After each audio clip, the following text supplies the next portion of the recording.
Hello, my name is EMT Stoddart, and today we'll be doing a long case scenario condition for a male patient.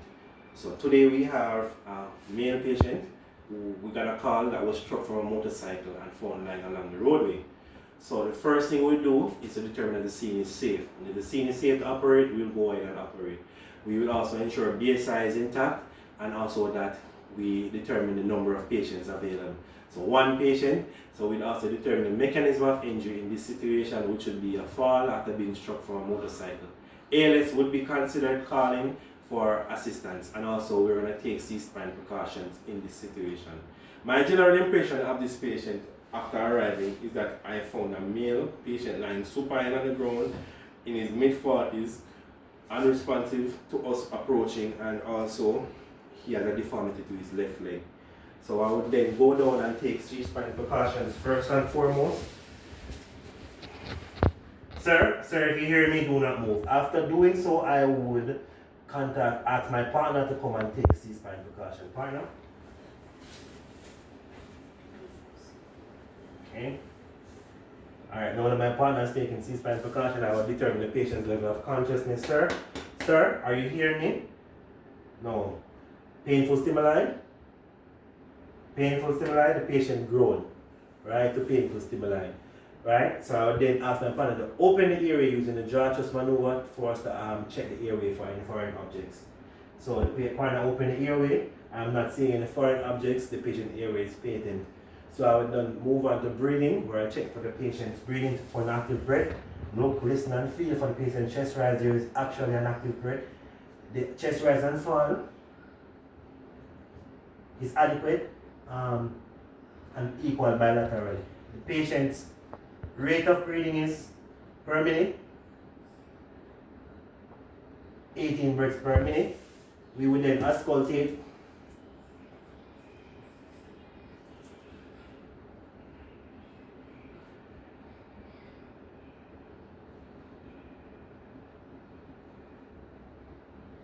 there are no abnormal lung sounds heard. We will then put on the pulse ox on the patient.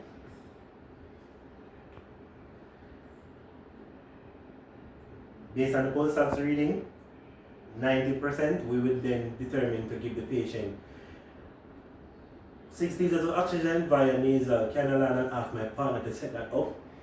And while setting that up and administering it, I then move on to the patient's circulation. I will check the patient's skin temperature and condition. Right?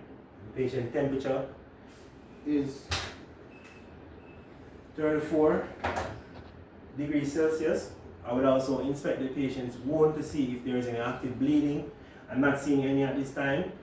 So I would then move on to applying the C-collar on my patient.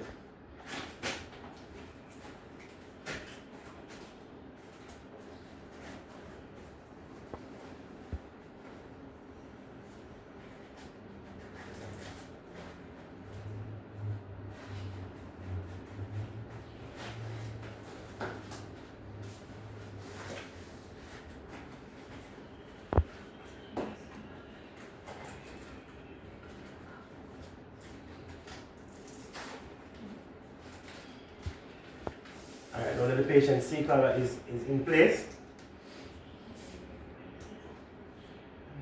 I would then move on to do a rapid scan of this patient before making my transport decision.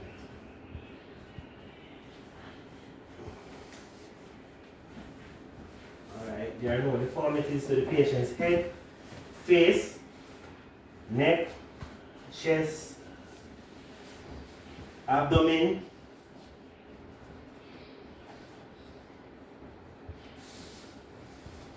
arms, hip.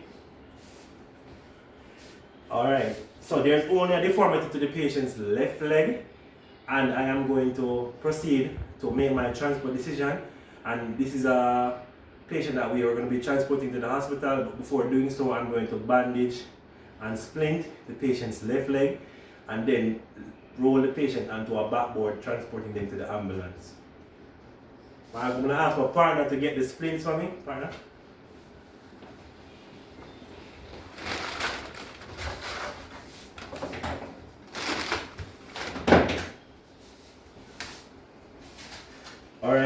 So given the fact that it's the left tib fib that is seems to have a closed fracture, right? We would secure. We would, before securing the splints to the patient, we will also ensure that we will check PMS to see if it is present in the patient before and after splinting. So we would check to see if there is any sensation, given the fact that the patient is not responding to any verbal stimuli. We can only check to see if he's responding to painful stimuli when checking the PMS. We'll also check the skin temperature and condition of the leg.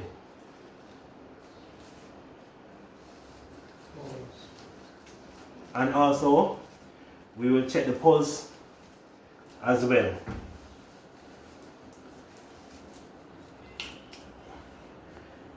And the patient's pulse bilaterally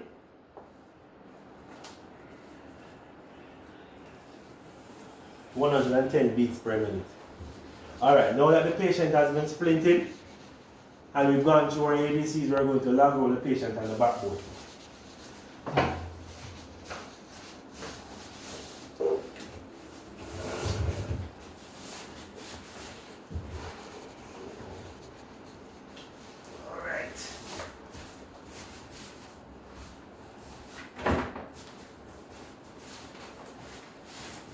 Okay, so at this time I'm going to ask my partner to hold C-spine while I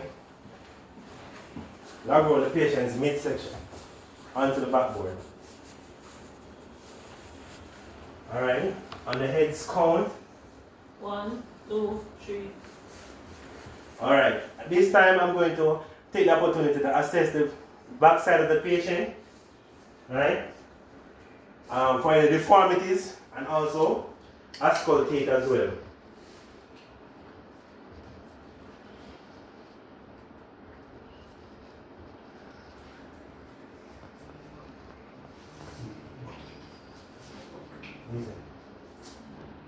All right.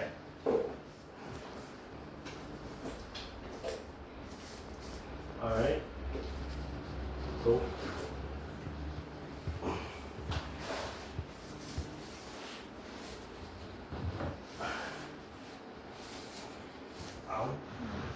All right. So now that my patient has been logged roll, auscultated, and know the abnormal sounds are heard, we are now going to put the patient in the back of the ambulance, and then we will go ahead now, and we will move into our history of the patient. But given the fact that there's no one here to give us that history, we are going to move into a set of baseline vitals, where we're going to check the patient's breathing rate again, along with so we're going to check the patient's breathing rate along with the patient's blood pressure reading.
Alright, so we got a reading of 101 over 79 for the patient's BP.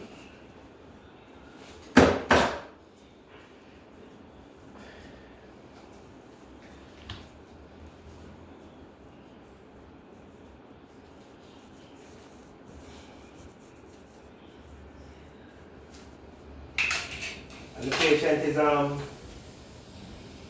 patient's auscultation is clear still.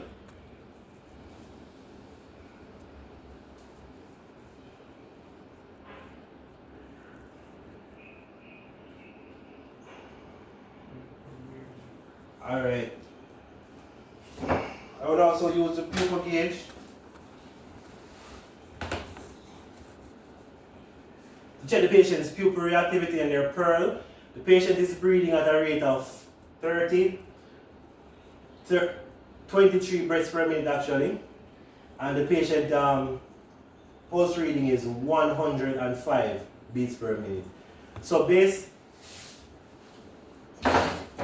after getting all that reading, I would then reassess this patient every 5 minutes until ALS intercept, given the fact that the patient has not responded to any verbal stimuli since we received the patient in our care. We would then upon reaching either ALS or the emergency facility, I would hand over my findings to the person in charge. So I would then inform them that we found a male patient lying supine along the roadway who was unresponsive at the time to verbal stimuli or responded to pain. We did a rapid scan of the patient where we found that the patient had a deformity to his left leg. It appears to be a closed fracture. It was splinted and secured, and the patient was given 6 liters of oxygen via non-breather mask, right? And the patient was placed in the ambulance and transported for further assistance. Thank you.